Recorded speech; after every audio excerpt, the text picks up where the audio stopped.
नमस्कार दोस्तों। काफ़ी दिनों से आप लोगों का एक सुझाव आ रहा था कि सर, सहायक कुल सचिव परीक्षा में सामान्य अध्ययन के अंतर्गत भारतीय राष्ट्रीय आंदोलन आता है, इतिहास। तो उस पर आप इम्पोर्टेंट टॉपिक बता दीजिए जिससे कि उन टॉपिकों को पढ़ा जा सके। आपको पता है कि अगर मैं भारतीय राष्ट्रीय आंदोलन को पढ़ाना शुरू करूंगा तो आपका एग्ज़ाम निकल जाएगा और सिलेबस कंप्लीट नहीं होगा। तो मेरा अपना ये विचार है कि मैं कम से कम 2-3 वीडियो में भारतीय राष्ट्रीय आंदोलन के जो इम्पोर्टेंट टॉपिक हैं उन पर चर्चा कर लूं, जिससे कि आप उन टॉपिक को 50-50 शब्दों में अगर आप पढ़ लेंगे किसी भी किताब से। एक सामान्य अध्ययन किताब आती है, पतली किताब, जो कि सभी लोग पढ़ते हैं, ल्यूसेंट की ले लीजिए या किसी अन्य पब्लिकेशन ले लीजिए, जिसमें इतिहास, भूगोल, भारतीय संस्कृति, समाज, पॉलिटी, करंट इवेंट, सामान्य ज्ञान, आपके भारतीय राष्ट्रीय आंदोलन, उसमें सब कुछ मिल जाएगा और बहुत ही संक्षेप में लिखा होगा।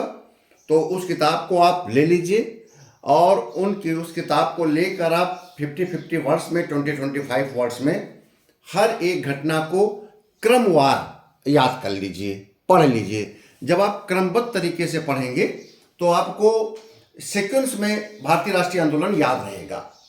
जैसे कि हम लोग भी तैयारी करते थे तो सीक्वेंस में एक दूसरे से घटनाओं को जोड़ते हुए जब हम प्रारंभ करते थे 1885 से लेकर 1947 तक, तो सारी घटनाओं को हम क्रमबद्ध तरीके से जोड़ लेते थे। और उसके अलावा जब अलग अलग प्रकार के प्रश्न आते थे कि जैसे महात्मा गांधी का भारतीय राष्ट्रीय आंदोलन में योगदान और क्रांतिकारी उग्रवाद का योगदान, नरमवादी और गर्मवादियों के बीच में संबंध और इनका टकराव होने के कारण भारतीय राष्ट्रीय आंदोलन में इसका प्रभाव, तो ऐसे प्रश्न फिर आप इससे आराम से बना सकते हैं। स्वदेशी आंदोलन, तो शबने अवज्ञा आंदोलन, असहयोग आंदोलन, भारत छोड़ो आंदोलन, इसको आप सिस्टमेटिक रूप से आपके दिमाग में आ जाएगा कि ये सीक्वेंस एक दूसरे के साथ कैसे जुड़े हैं। अगर आप इनको अलग अलग टॉपिक याद करेंगे तो आपको फिर परीक्षा के समय याद नहीं आएगा। इसलिए आप 1857 से चलकर 1947 तक किसी भी किताब से, जैसे ल्यूसेंट की मैंने नाम लिया, ल्यूसेंट हो गया, या आपके पास कोई भी कॉम्पिटिटिव किताब रखी हो, यूनिक की रखी हो, स्पेक्ट्रम की रखी हो, आप अगर सिविल सर्विसेज की तैयारी किए हैं, पीसीएस की तैयारी किए हैं पहले, और आपके पास पुरानी किताब रखी है इतिहास की, उसी से अंडरलाइन की हुई रखी है, तो उसी से आप भारतीय राष्ट्रीय आंदोलन को आप जरूर तैयार कर लीजिएगा। जैसे कि मैं बता रहा हूँ कौन कौन से टॉपिक है, ये सीरियल वाइज है। पिछले वर्षों में मैंने देखा है कि एक बार तो उसने टिप्पणियाँ पूछ लिया, जैसे टिप्पणियाँ लिखी हैं, एक बार उसने इंपॉर्टेंट सन दे दिए, और वो ऐसा भी कर सकता है, कोई एक लॉन्ग आंसर दे सकता है। ऐसा भी वो कर सकता है पेपर में इस बार कि कोई भारतीय राष्ट्रीय आंदोलन के इंपॉर्टेंट व्यक्तित्व का नाम लिख दे, 5 व्यक्तित्व दे दे कि एनी बेसेंट के बारे में बताइए, दादा भाई नौरोजी के बारे में बताइए, आप लाला लाजपत राय के बारे में 50 शब्दों बताइए, गांधी जी के बारे में 50 शब्दों बनाइए। तो आपको इम्पॉर्टेंट जो पर्सनालिटीज है भारतीय राष्ट्रीय आंदोलन की, उन पर भी आपको समझ आनी चाहिए। ठीक है, तो ये चीज़ें। अब जैसे मैंने एक क्वेश्चन लिखा कि 18वीं-19वीं शताब्दी के प्रमुख सामाजिक धार्मिक आंदोलन, इस पर टिप्पणी आ सकती है, 50-50 वर्ड्स में आ सकती है, या कह सकता है कि 18वीं और 19वीं शताब्दी में प्रमुख सामाजिक धार्मिक आंदोलन कौन से हुए थे। तो ये जो मैंने लिखे हैं, ब्रह्म समाज, यंग बंगाल मूवमेंट, प्रार्थना समाज, आर्य Samaj, Satyashodhak Samaj, Ramakrishna Mission, Theosophical Society, Aligarh आंदोलन, इनके बारे में आप अगर 50-50 शब्दों में, 25-25 शब्दों में आपको अगर थोड़ा थोड़ा भी जानकारी होगी तो आपका एक लॉन्ग आंसर बन जाएगा। अगर ये टिप्पणी पूछ देगा कि ब्रह्म समाज के बारे में 50 शब्दों में बताइए, सत्यशोधक समाज के बारे में 50 शब्दों में बताइए, तो भी आप लिख देंगे।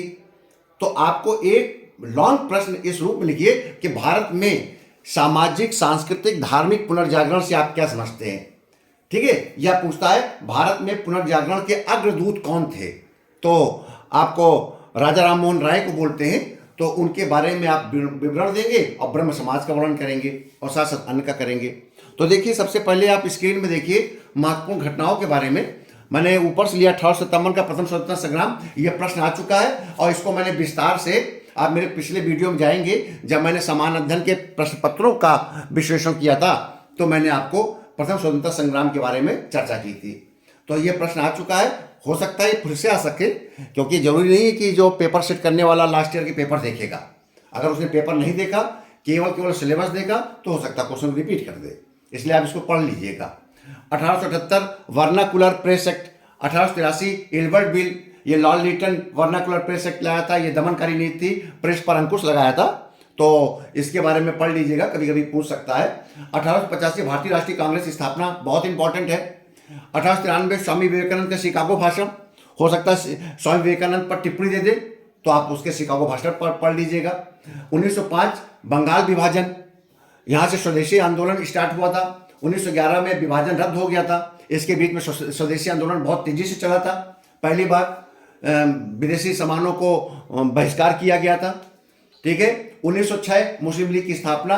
1907 सूरत विभाजन, कांग्रेस में गर्म दल और नरम दल के बीच में विभाजन हो गया था, यानी कि कांग्रेस का विभाजन हो गया था। कांग्रेस जो इंडियन नेशनल कांग्रेस बनाई गई थी, इसमें दो गुट थे, एक तो थे गर्म दल के, एक थे नरम दल के, तो दोनों की विचारधारा नहीं मिलती थी, इसलिए विभाजन हो गया था। अगले वीडियो में गर्म दल और नरम दल के बारे में चर्चा कर लूंगा। 1909 मोहल्ले मिंटो सुधार, ये एक प्रकार सुधार के लिए कार्यक्रम उठाए गए थे, कुछ छूट दिया गया था। 1909 में आ सकता है टिप्पणी के रूप में। 1916 होम रूल लीग आंदोलन, ये आ सकता है, ठीक है। 17 चंपारण सत्याग्रह, महात्मा गांधी आ चुके थे भारत में, 1915 में आ गए थे और उन्होंने पहला अपना सत्याग्रह चंपारण सत्याग्रह। तो जब आएगा कि महात्मा गांधी के राष्ट्रीय आंदोलन में क्या योगदान है, तो आप यहीं से उठा लेंगे। महात्मा गांधी की थोड़ा हिस्ट्री लिखेंगे, उनका जन्म वगैरह लिखेंगे और लिखेंगे कि उन्होंने साउथ अफ्रीका में किस प्रकार से काम किया, 1915 में भारत आए और पहला साल, 1.5 साल, 2 साल उन्होंने पूरा हिंदुस्तान के चक्कर लगाया, घूमा, और चंपारण सत्याग्रह पहला उनका सत्याग्रह था, वहाँ से लेंगे। 18 में उन्हीं के द्वारा अहमदाबाद मिल का सत्याग्रह हुआ था, खेड़ा सत्याग्रह हुआ था, ये गांधी जी से जुड़ा हुआ है। 1919 में रॉलेट एक्ट आया, और जलियांवाला बाग हत्याकांड हुआ। रॉलेट एक्ट एक प्रकार का दमनकारी एक्ट था, जिसमें बिना पिटीशन के, बिना निवेदन के आप पर कोई भी कार्रवाई पुलिस कर सकती है, ठीक है। आपसे सुनवाई नहीं की जाएगी, कार्रवाई करेगी, तो इसके विरोध किया गया, जलियांवाला बाग हत्याकांड हुआ। 1919 में मॉन्टेग्यू चैम्पशिप सुधार आया, कुछ आपको हिंदुस्तानियों को सुविधाएं दी गई, वो सुधार लागू किए गए। 1919 में खिलाफत आंदोलन, खिलाफत आंदोलन एक बाहर का आंदोलन था, जिसमें खलीफा से खिलाफत बना था, खलीफा का पद समाप्त कर दिया था मुसलमान, क्या कहते हैं, अंग्रेजों ने। तो भारत में हिंदू मुसलमान एकता के लिए ये आंदोलन चलाया गया, मुसलमानों का साथ दिया गया ताकि दोनों के बीच में एकता रहे। तो खिलाफत आंदोलन चला। इसी से असहयोग आंदोलन को बल मिल गया था, लेकिन असहयोग आंदोलन 2022 में समाप्त हो गया, जब चौरी चौरा कांड हुआ गोरखपुर के पास, आपको पता ही होगा, ठीक है। आगे इस पर चर्चा करेंगे, क्योंकि वीडियो लंबा हो जाएगा, तो इसलिए मेरे वीडियो को आप लाइक करिए, सब्सक्राइब करिए, और जो लोग पीसीएस और आईएएस की तैयारी कर रहे हैं उनको भी आप संदर्भित करिए वीडियो को, उनसे भी आग्रह कीजिए कि इस वीडियो को वो लाइक और सब्सक्राइब इस चैनल को जरूर करें, क्योंकि किसी न किसी रूप में जो प्रारंभिक अवस्था में तैयारी करने वाले अभ्यर्थी हैं उनको एक बेस मिलेगा आपको तैयारी करने का। तो असहयोग चौरी चौरा कांड हुआ, चौरी चौरा कांड के बाद स्वराज पार्टी की स्थापना की गई। तो जब चौरी चौरा कांड हो गया तो महात्मा गांधी ने असहयोग आंदोलन को वापस ले लिया। उन्होंने कहा कि अभी हिंदुस्तान की जनता अहिंसा के लिए तैयार नहीं है, छोटी छोटी बातों में उग्र हो जाती है, क्योंकि चौरी चौरा कांड में पुलिस वालों को थाने के अंदर बंद करके आंदोलनकारियों ने आग लगा दिया था, जिससे कई पुलिसकर्मी जलकर राख हो गए थे, यानी कि मर गए थे। तो इसलिए गांधी जी को काफ़ी नाराज़गी हुई, दुख हुआ, लेकिन उसी समय पर अन्य जो हमारे देश के नेता थे उनको नाराज़गी हुई कि असहयोग आंदोलन इतना विस्तृत रूप से पहला ऐसा आंदोलन था देश में गांधी जी के नेतृत्व में जो कि पूरा देशव्यापी था, लेकिन गांधी जी ने एक छोटी सी घटना के कारण जो असहयोग आंदोलन वापस ले लिया, वो एक सही तरीका नहीं था। एक छोटी सी घटना चौरी चौरा कांड के कारण, और ये भी कहा गया कि पूरे हिंदुस्तान इतना बड़ा है, अगर उसके एक कोने में कोई छोटी मोटी घटना हो जाती है तो उसका प्रभाव देशव्यापी नहीं होना चाहिए। लेकिन असहयोग आंदोलन को उन्होंने वापस ले लिया, और जिससे एक नाराज़गी भी थी काफ़ी बड़े नेताओं में। उसके पश्चात फिर गांधी जी थोड़ा से शांत होकर बैठ गए और राजनीति से थोड़ा अलग हो गए। तो इसी बीच में स्वराज पार्टी की स्थापना कर लिया गया था। स्वराज पार्टी की स्थापना की गई। 1924 में वाय काम आंदोलन हुआ है। वाय काम आंदोलन ये बहुत इंपॉर्टेंट आंदोलन इसलिए है क्योंकि इसका 100 वर्ष मनाया जा रहा है, इसकी शताब्दी मनाई जा रही है। तो ये 50 शब्दों में आ सकता है वाय काम आंदोलन, इसलिए थोड़ा सा इसको पढ़ के रखिएगा, समझ के रखिएगा। ये एक प्रकार का अस्पृश्यता के खिलाफ आंदोलन था, अस्पृश्यता के खिलाफ किया गया आंदोलन था, जो कि साउथ में किया गया था। इसमें गांधी जी का भी योगदान काफ़ी था। तो आजकल जो मैगजीन आ रही है उसमें वाय काम आंदोलन के बारे में काफ़ी विस्तार से, अगले वीडियो में जब मैं थोड़ा विस्तार से बताऊंगा तो उसमें मैं वाय काम आंदोलन के बारे में 50 शब्दों में टिप्पणी बता दूंगा, जिसके कारण आपका ये अगर ये आ जाता है पेपर में तो आप लिख सकेंगे। इसके पश्चात 1927 में साइमन कमीशन का भारत आगमन हुआ। 28 में नेहरू रिपोर्ट दी गई, क्योंकि अंग्रेजों ने कहा कि आप खुद ही स्वतंत्रता के संबंध में संवैधानिक सुधारों के बारे में आप खुद ही रिपोर्ट बना लीजिए और आप हमको प्रस्तुत कर लीजिए। ठीक है, तो नेहरू रिपोर्ट प्रस्तुत की गई थी। ये नेहरू रिपोर्ट में जवाहरलाल नेहरू ने नहीं प्रस्तुत किया था, बल्कि उनके पिता मोतीलाल नेहरू ने इस रिपोर्ट को प्रस्तुत किया था। 1929 में पूर्ण स्वराज की घोषणा की गई। नेहरू रिपोर्ट को स्वीकार नहीं किया गया, तब लाहौर में अधिवेशन हुआ और रावी नदी किनारे पहली बार हमारे भारतीय ध्वज को स्वीकार किया गया, तिरंगे को स्वीकार किया गया और रात 12 बजे पूर्ण स्वराज की घोषणा की गई और तिरंगे को रावी नदी किनारे फहराया गया। 1929 याद रखिएगा, पूर्ण स्वराज की घोषणा की गई। तो इस पर टिप्पणी आ सकता है, लाहौर अधिवेशन था कांग्रेस का। 1930 में सविनय अवज्ञा आंदोलन प्रारंभ हुआ और सविनय अवज्ञा आंदोलन प्रारंभ किया गांधी जी ने। अब फिर से गांधी जी, आप देखिए, ये जब असहयोग आंदोलन हुआ तो उसके बाद गांधी जी शांत हो गए थे। वो अपने समाज सुधार संबंधी, धार्मिक सुधार संबंधी कार्यक्रम करते थे, अस्पृश्यता निदान संबंधी कार्य करते थे, लेकिन राष्ट्रीय आंदोलनों का कोई बड़ा उन्होंने आंदोलन नहीं प्रारंभ किया था असहयोग आंदोलन के बाद। फिर 30 में उन्होंने आंदोलन स्टार्ट किया, जिसको कहा उन्होंने सविनय अवज्ञा आंदोलन।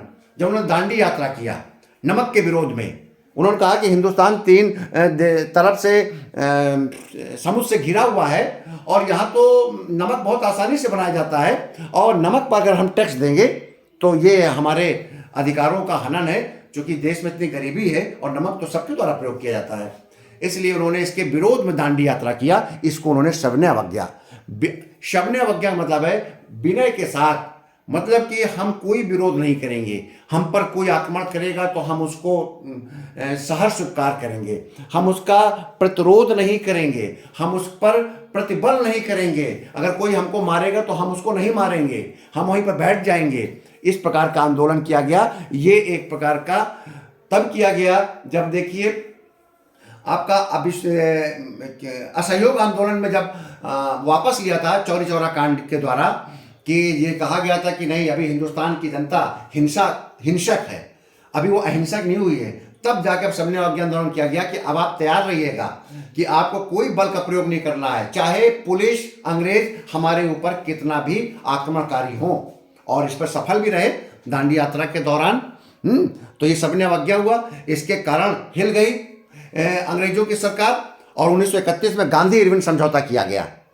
कभी कभी एक विरोध के रूप में आता है कि अगर चाहते गांधी जी तो भगत सिंह की फांसी को नकार सकते थे, अगर वो अड़ जाते तो अंग्रेज ये मान लेते कि भगत सिंह को फांसी ना दिया जाए, लेकिन गांधी जी नहीं अड़े, इसलिए भगत सिंह को फांसी मिल गई। क्योंकि उनका कहना यह था, कुछ लोगों का, आलोचनाकारियों का या इतिहासकारों का, कि सविनय अवज्ञा आंदोलन इतना प्रबल तरीके से फैल रहा था और दांडी यात्रा के बाद कि इरविन को, वायसराय इरविन को समझौता करना पड़ा।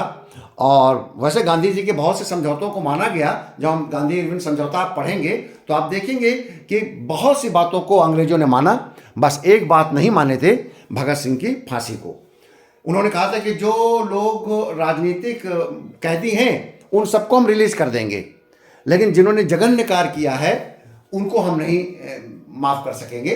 तो उसमें से भगत सिंह, राजगुरु, सुखदेव को फांसी मिली थी।